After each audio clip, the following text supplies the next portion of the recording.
Bonjour à toi, bienvenue à un nouvel épisode de la permaculture de soi, un podcast où l'on plonge à l'intérieur de soi-même en s'inspirant de la nature qui nous entoure pour cultiver la paix à l'intérieur de nous. Si c'est votre première fois, je me présente, je suis Noémie Pelletier, passionnée des relations humaines et du développement personnel. Pendant les dernières années, mon parcours de vie m'a amené à retourner à moi pour comprendre ce que je devais changer afin de construire une vie qui me correspondait vraiment. Dans ce podcast, je partage avec vous mon cheminement ainsi que ma découverte du monde de la permaculture, qui selon moi a beaucoup de leçons à nous transmettre dans cette quête vers notre vie de rêve. Salut tout le monde, j'espère que vous allez bien. Moi, je suis vraiment heureuse d'être avec vous aujourd'hui pour un nouveau podcast. Cette fois-ci sur un sujet qui me passionne encore plus que tous les autres, l'observation de soi et la pleine conscience.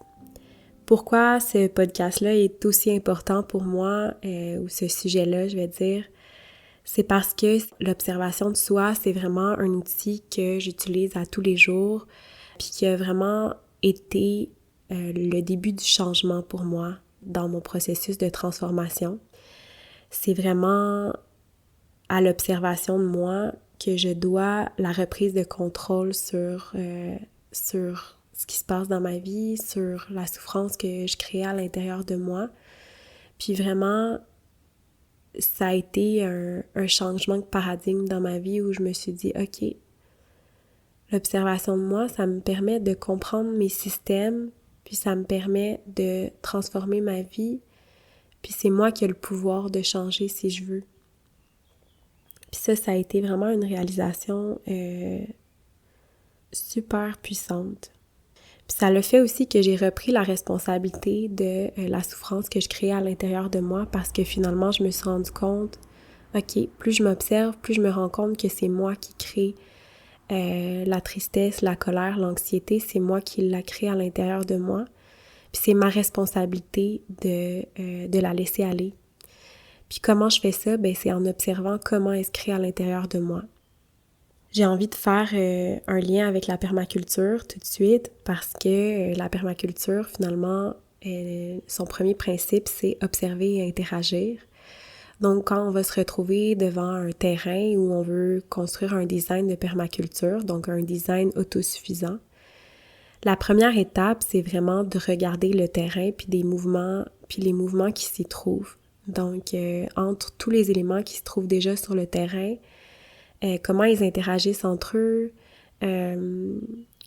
où le soleil se lève, où il se couche, c'est quoi les mouvements de pluie, les ondes d'ombre, les ondes de soleil, l'humidité qui se trouve sur le terrain. Donc, on va vraiment prendre le temps d'observer en détail ce qui se passe déjà. C'est quoi la faune qui s'y trouve, qui s'y promène, c'est quoi la flore. Tous ces éléments-là vont nous aider à comprendre comment ensuite arriver à mettre notre rêve ou mettre notre vision en application de la meilleure manière possible sur ce terrain-là. Donc, comment on prend cette métaphore-là puis on l'applique à l'intérieur de nous? Ben c'est un peu la même chose finalement. On a un rêve, on a une vision de ce qu'on voudrait que notre vie soit, où on veut juste être plus heureux. Ben pour arriver à cet objectif-là ou à cette vision-là qu'on a, ben il faut apprendre à connaître ce qui existe déjà en nous, à l'observer, puis à voir comment on peut transformer ou changer ça pour marcher tranquillement vers un nous qui est plus en joie puis qui est plus heureux. Puis, comment on va faire ça? Ben c'est en réalisant qu'on est responsable de cette souffrance-là qu'on crée à l'intérieur de nous. Puis, on va aussi se mettre à observer toutes les parties de nous, puis voir les liens, les interactions qui se créent entre eux. Donc, de là, le principe observer et interagir, parce que finalement, on se rend compte que tous les éléments créent un écosystème, puis tous les éléments, autant à l'intérieur de nous que quand on regarde un terrain ou la nature autour de nous, ben ils ont toute une connexion ensemble, puis chacun influence l'autre, puis on peut pas les voir séparément, on doit les voir comme un tout. Donc, quand je regarde mon corps, mon esprit, donc mes pensées puis mes émotions, est-ce que je suis capable de regarder les interactions qui se passent entre ces trois parties-là de moi? Comment je fais ça? Ben en fait, je peux prendre par exemple, je regarde mes pensées, puis j'arrive peu à peu par l'observation à me rendre compte que finalement, ma pensée, elle a généré une émotion à l'intérieur de moi. Puis cette émotion-là, ben elle a généré une douleur dans mon corps. C'est la même chose, des fois je vais ressentir une douleur, puis je vais me rendre compte qu'après ça, ça crée une émotion à l'intérieur de moi. Puis après ça, après avoir ressenti l'émotion, il y a une pensée qui se crée. Puis cette pensée-là, ben, elle va stimuler ou créer encore plus d'émotions négatives chez moi. Donc, les parties de moi, mon corps, mon mental, puis mes émotions vont tous interagir entre eux. Puis moi, j'ai le pouvoir, quand j'observe ce qui se passe à l'intérieur de moi, de sortir de cette boucle négative qui se crée en moi, puis de générer à la place une boucle qui est plus positive. Mais ça, on va seulement pouvoir l'atteindre avec l'observation de soi. Puis je vais vous expliquer un peu plus comment faire après. Mais c'est ça. Finalement, j'avais envie de vous parler vraiment de ce lien-là, de cette métaphore-là avec la permaculture, que on veut peu à peu tenter de comprendre toutes les particularités du terrain ou dans notre cas de nous-mêmes pour arriver à créer des connexions positives entre chacune des parties de nous.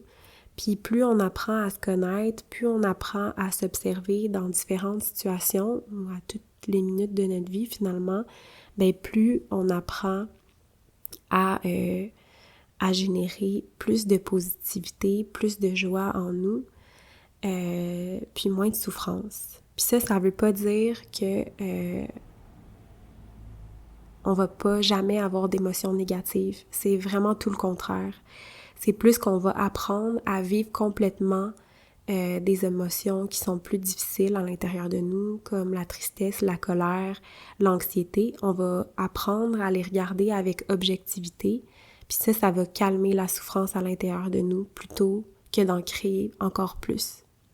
Donc la présence dans nos émotions négatives va nous permettre de générer moins de souffrance par la suite. Pardon. Bon, je sais que ça peut être intense peut-être que je vous dise tout ça maintenant, mais laissez ce que je viens de dire faire son processus à l'intérieur de vous. Puis maintenant, on va parler un peu de comment on s'observe, puis peut-être que ça va faire plus de sens quand je vais donner des exemples aussi. Moi, j'ai commencé à m'observer, entre autres, par la méditation. Je me suis vraiment je pense que j'ai commencé il y a 3 ans à mettre cette discipline-là de OK, je vais méditer 30 minutes tous les jours, je m'assois à côté de mon lit, peu importe que je sois capable de laisser passer les pensées ou non, je m'assois, je ferme les yeux pendant au moins 30 minutes. Les premières fois, je pensais à ce que j'allais déjeuner, je pensais à mon travail, je pensais à plein d'autres choses que d'être présente avec moi dans mon moment de méditation. Puis peu à peu, par la discipline, puis par la pratique, ben j'ai commencé à ressentir vraiment un changement où j'ai réussi à laisser aller de plus en plus les pensées, puis à vraiment avoir cette conscience-là du moment présent. Puis ça a été vraiment, vraiment un grand changement dans ma vie, d'être capable de pratiquer la méditation. Puis j'ai envie de mentionner aussi qu'il y a beaucoup, beaucoup de gens qui me disent que c'est vraiment pas facile de méditer pour eux. J'ai envie de vous dire que c'est normal. c'est vraiment, vraiment normal parce qu'on est dans une société où est-ce qu'on est constamment bombardé de publicité, de stimulation visuelle, de stimulation de tout genre. Donc c'est sûr que c'est vraiment, vraiment difficile de se calmer, puis de s'isoler du monde, puis de se donner ce moment-là pour nous-mêmes. Mais j'ai vraiment envie de vous dire que c'est par là que commence une guérison puissante à l'intérieur de nous. Du moins, c'est par là que moi j'ai passé. Puis je suis vraiment convaincue que ça peut aider beaucoup, beaucoup de monde. Donc, peut-être de donner une chance à la méditation, ben, ça va vraiment amener un changement en vous. Du moins, je vous le souhaite. Parce que moi, c'est vraiment quelque chose qui a changé ma vie. Puis, je vais peut-être vous expliquer un peu plus comment pour que vous compreniez. Finalement, de me donner cet espace-là de méditer, ben plus je me suis mis à faire de l'espace en moi, puis à cultiver cette observation-là, puis d'être capable de laisser aller les pensées, plus ensuite ça a été facile de l'appliquer au quotidien dans toutes les actions de ma vie. Puis c'est là vraiment que s'est mis en place un changement puissant. Parce que, après avoir lu un livre sur la pleine conscience, j'ai commencé à essayer de méditer dans tout ce que je faisais. Finalement, quand je cuisinais, d'être complètement présente, puis de laisser aller toute autre pensée que ce que j'étais en train de faire réellement. Donc, si j'étais en train de couper des zucchinis, j'étais en train de couper des zucchinis. Si j'étais en train de marcher jusqu'au métro, je suis en train de marcher jusqu'au métro. Je pensais pas à hier, au souper que j'allais préparer, à la discussion que j'avais eue avec mon ami. J'étais vraiment présente complètement. Puis un des plus beaux moments que je donne souvent en exemple à des amis quand j'explique pour moi comment ça a changé la pleine conscience, c'était dans le métro. Je me souviens d'être dans le métro à Montréal, puis d'être complètement présente, de pas avoir mon téléphone parce que normalement dans le métro, j'avais 45 minutes de métro pour aller jusqu'à mon travail. Normalement, j'étais sur mon téléphone, je lisais un livre, mais quand j'ai commencé à pratiquer la pleine conscience, je me suis mis à lever les yeux puis à regarder autour de moi, à sentir les sensations dans mon corps, à regarder les gens dans le métro, à regarder les sensations visuelles qui se présentaient à moi, les publicités, tout devenait comme une stimulation, puis d'être complètement présente dans je suis dans le métro, je ressens le mouvement du métro à l'intérieur de moi, puis de vraiment laisser aller toute pensée. Donc, j'observais ce qui se passait autour de moi sans aucun jugement. Puis, il y a eu des moments vraiment de joie puissante à l'intérieur de moi, juste d'être dans le métro, puis d'avoir aucune pensée, parce que finalement, les pensées du futur, du présent, souvent ce que ça génère à l'intérieur de nous, c'est c'est des émotions ou positives ou négatives qui, j'ai envie de faire ça, mais je suis pas en train de le faire maintenant, donc ça génère une certaine souffrance de pas être en train de le faire maintenant, ou ça va générer peut-être une certaine souffrance de, je sais pas moi, si je pense par exemple à une conversation que j'ai eue qui était difficile, ou à un moment qui était difficile, ou que, j'ai pas envie d'aller travailler, ou j'ai eu une discussion avec mon copain, ben finalement, tout ce moment-là, les 45 minutes qu'on est dans le métro, on est complètement en train de vivre une autre vie à l'intérieur de notre tête, finalement. Puis d'être en train de stimuler plein d'émotions parce qu'on revit certaines situations ou on vit des situations futures qu'on crée qui sont des imaginations mentales de ce qui va se passer dans le futur. Mais finalement, il n'y a rien qui est vrai. Il n'y a rien réellement qu'on est en train de vivre ici et maintenant. Puis, d'être consciente de ça, puis d'avoir la capacité de dire si j'aime pas les pensées qui se passent à l'intérieur de moi maintenant parce que j'ai l'impression qu'ils me génèrent des émotions négatives, je suis capable de les laisser aller puis d'être complètement présente. Puis cette pratique-là de la pleine conscience, finalement, c'est une grande libération à l'intérieur de soi parce que ça nous donne le pouvoir, si on veut, de réduire considérablement la souffrance qui sont créées par nos pensées au quotidien. Puis c'est se rendre compte que c'est nous-mêmes qui créons cette souffrance-là, soit de désir ou d'aversion, de comme « je veux pas quelque chose » ou « je veux vraiment quelque chose, puis je l'ai pas en ce moment ». je sais pas si c'est clair. J'ai un autre exemple pour vous. Par exemple, une fois, j'étais dans l'avion de Paris à Montréal, puis j'étais assise sur mon banc, puis il y avait des enfants qui poussaient beaucoup dans mon banc en arrière, qui criaient, qui pleuraient. Puis je me souviens d'avoir parlé aux parents, de dire « Ah, est-ce que ce serait possible d'arrêter de pousser dans mon banc? » Puis finalement, les enfants, ils continuaient, c'est des enfants, bon... ils ont continué pendant 1 heure à faire ça, puis pendant 1 heure, j'étais en train de créer de la souffrance dans ma tête, de dire pourquoi ils font ça, ça va durer tout le vol. J'étais vraiment dans ma tête en train de créer, de me faire souffrir finalement.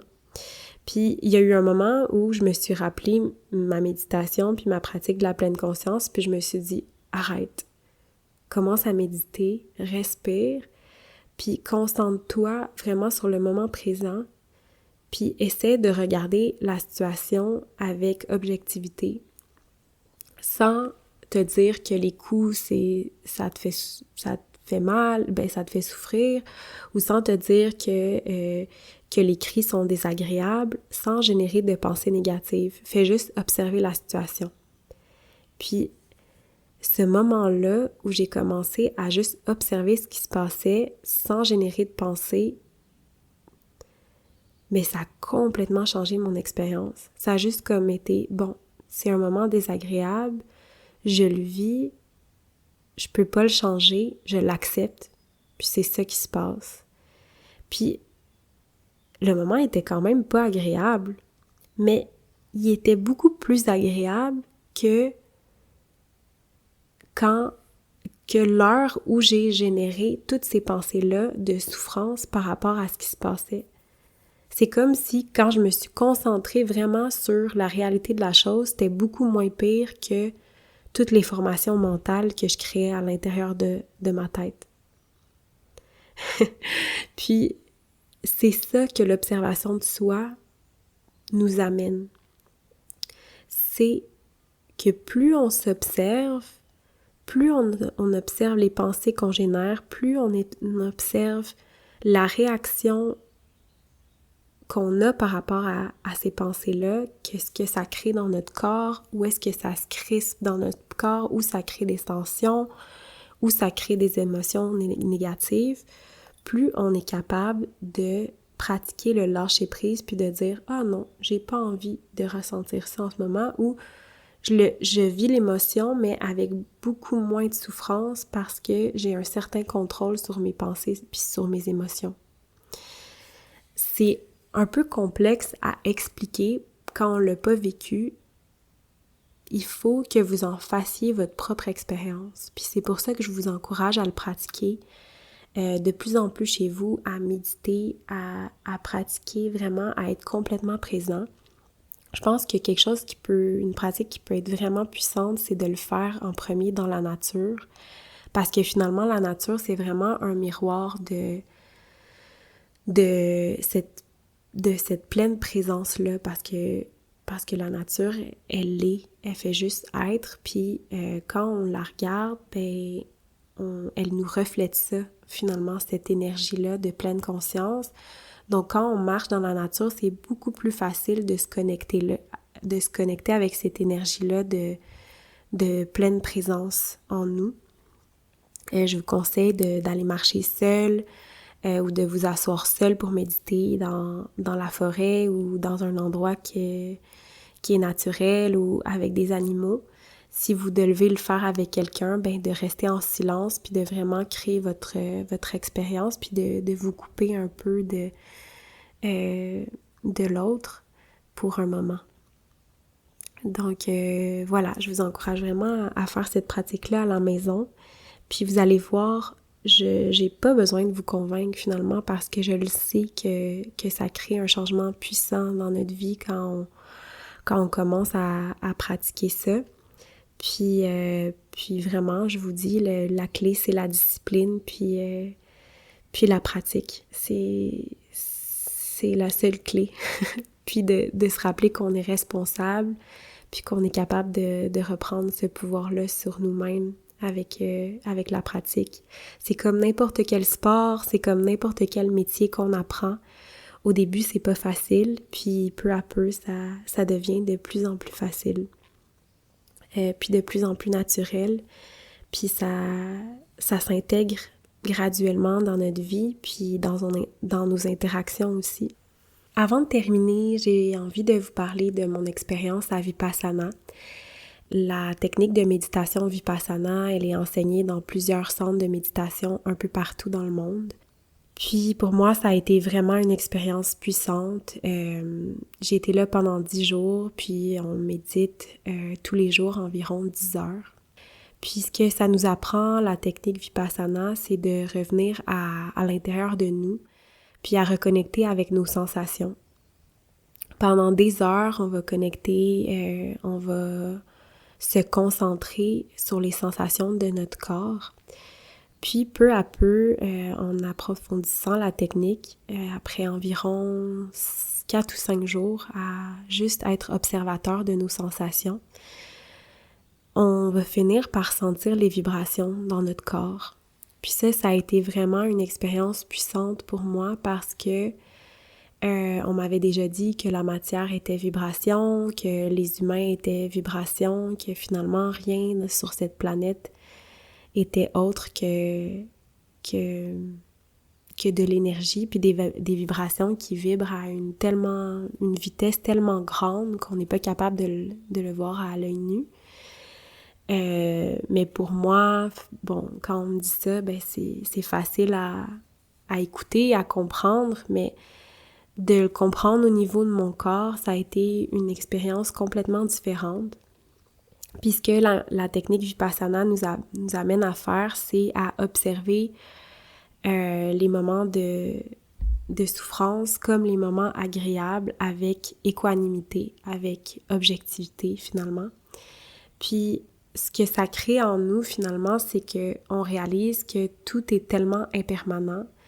Puis quand on est là pendant des heures, puis qu'on se pratique à regarder les souffrances qui apparaissent dans notre corps, puis qu'au lieu de se concentrer sur le fait qu'on veut que la douleur s'en aille, on fait juste la regarder avec objectivité, on se rend compte finalement que tout dans la vie apparaît et disparaît, puis la douleur aussi.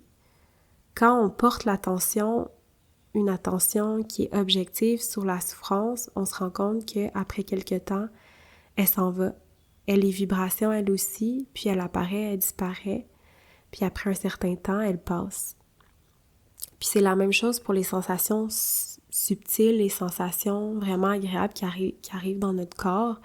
Ben, elles aussi, elles apparaissent puis elles disparaissent. Puis si on se pratique à pas être dans le constant désir de vouloir que les sensations agréables reviennent, mais qu'on se concentre vraiment sur le moment présent, à dire « Ok, j'accepte ce qui se passe en ce moment », ben on crée beaucoup, beaucoup moins de souffrance. Puis c'est un peu ce que je vous expliquais avant avec la pleine conscience, le clic qui s'est fait dans ma tête. Mais là, j'en ai fait l'expérience vraiment au niveau de mon corps puis des vibrations de mon corps, de comprendre que tout est impermanent. Puis il y a vraiment quelque chose qui s'est consolidé dans ma pratique. Puis je l'ai vu après ça se manifester dans plusieurs situations. Par exemple, j'avais une diète super stricte à suivre pendant que j'étais là-bas parce que pour des raisons personnelles. Puis je pouvais pas consommer de sucre. Puis je me souviens être devant le dessert puis d'être en train de me battre à l'intérieur de moi-même pour pas prendre le dessert parce que les pensées qui se généraient à l'intérieur de moi, c'était des pensées de désir, puis il y avait tellement de souffrance de pas être capable, de pas pouvoir prendre le dessert qui se générait en moi, puis finalement, j'ai réalisé que c'était fortement en lien avec ce qu'ils nous apprenaient là-bas, de dire, ben quand tu vis un moment de bonheur, sois pleinement dans ce moment-là, mais si tu es constamment dans le désir de quelque chose que tu peux pas avoir, ben c'est toi-même qui te crée cette souffrance-là. Par exemple, si j'ai pas de copain dans ma vie, puis je veux absolument une relation amoureuse, si je cultive à tous les jours des pensées de tristesse puis de colère en dedans de moi parce que j'ai pas atteint cette situation-là puis je la désire tellement, mais je suis en train de me faire souffrir sur quelque chose qui me sert à rien finalement, au lieu d'apprécier ce dans quoi je suis au présent, au moment présent. Puis c'est la même chose quand je ressens une douleur à l'intérieur de moi, un moment de tristesse, ben au lieu de vouloir que la tristesse s'en aille, puis d'en générer encore plus de souffrance parce que je veux pas cette tristesse-là, mais au lieu de ça, d'être vraiment complètement présent dans sa tristesse, puis d'apprécier aussi la libération, par exemple, que les larmes créent dans notre corps, d'apprécier, d'être complètement, d'être capable de profiter de la tristesse. Ça paraît un peu fou quand je vous le dis comme ça, mais c'est possible parce que je l'ai expérimenté, puis que maintenant, des fois, je vis des moments de tristesse, mais je ressens vraiment les larmes sortir de mon corps. Je laisse pas les pensées générer encore plus de tristesse en moi. Je suis vraiment comme complètement présente. Puis, je suis capable d'être en paix pendant que je suis en train de pleurer. Puis ça, c'est vraiment un niveau de sérénité qui est super puissant. Puis Vipassana, ben ça m'a permis vraiment je sais pas, de le consolider à l'intérieur de moi. Puis aussi, ça m'a beaucoup donné envie de vous partager mon expérience. Donc, je ressens vraiment des changements dans ma vie depuis que je suis revenue de cette expérience-là, d'être plus capable de le voir au quotidien, toutes les petites choses qui créent de la souffrance en moi. Puis ça m'a remis vraiment dans ma pratique de la pleine conscience parce que c'est facile aussi de dire je le pratique pour un temps, puis de finalement la laisser aller parce qu'on est pris dans la vitesse du quotidien. Puis finalement, de faire ce cours-là de 10 jours vraiment intense, ça me rappelait à quel point c'est bénéfique pour moi, la méditation, la pleine conscience, de pratiquer la présence à soi, l'observation de chacune des parties de moi, puis ce que ça crée au quotidien en moi. Ben ça m'a rappelé à quel point c'était important ma pratique. Puis j'espère que par ce podcast d'aujourd'hui, je vais vous donner envie de pratiquer vous aussi à la maison. Parce que mon but, c'est qu'il y ait de plus en plus d'humains sur la Terre qui réduisent la souffrance à l'intérieur d'eux, parce que, si chacun on fait cette pratique-là à l'intérieur de nous, après ça, on crée beaucoup plus d'énergie positive entre nous aussi. Donc c'est mon objectif avec ce podcast, de vous transmettre toute cette belle énergie que je ressens à l'intérieur de moi. Donc, j'espère que vous la ressentez. Je vous en envoie maintenant. Puis, qu'est-ce que je voudrais partager de plus avant de terminer? C'est un podcast beaucoup plus long aujourd'hui, mais j'avais envie de me laisser aller, donc j'espère que vous allez apprécier. Je voulais vous mentionner que j'allais vraiment à Vipassana avec l'intention de comprendre mieux les énergies à l'intérieur de moi, parce que depuis que j'ai commencé à méditer, je me suis mis à ressentir vraiment plus les énergies des autres, d'avoir des sensations en moi vraiment, vraiment particulières dans certains moments, d'avoir des visions, d'avoir des messages. Donc, il y a toute une partie spirituelle qui est apparue dans ma vie. Puis, il y a vraiment des beaux messages qui sont arrivés à moi pendant Vipassana, puis qui m'a fait comprendre finalement qu'on est tous énergie, que cette vibration-là, finalement, elle est autant prouvée par la science que par la spiritualité, puis que les mouvements d'énergie en moi, plus je les observe, plus je me rends compte aussi que je peux créer quelque chose avec eux. Puis c'est ça, j'ai reçu des intuitions que je devrais commencer à pratiquer, à contrôler ces mouvements d'énergie-là en moi, puis à voir comment ils peuvent servir au reste du monde. Donc, je vais commencer à faire des cours sur comment gérer cette énergie-là, puis comment aussi elle peut apporter la guérison. Pour moi, c'est vraiment une nouvelle aventure qui commence, peut-être une nouvelle vie même.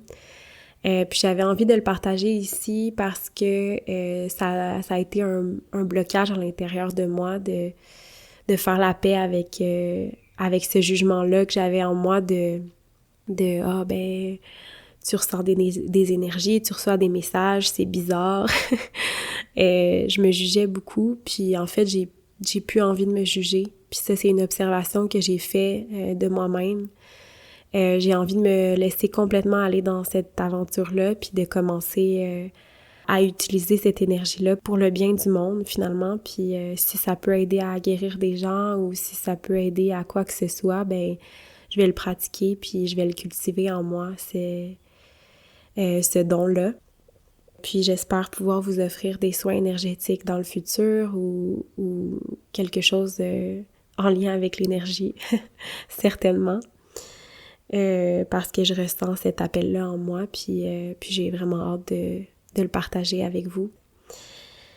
Voilà, je pense que c'est tout ce que je voulais dire. Ah oui, la dernière chose, c'est que je vais faire un atelier de méditation et atelier entre méditation et développement personnel le 29 juin prochain. Si vous avez envie de vous inscrire, les détails sont sous la vidéo. Puis, ben c'est ça, c'est vraiment un atelier qui est en lien avec les premiers podcasts.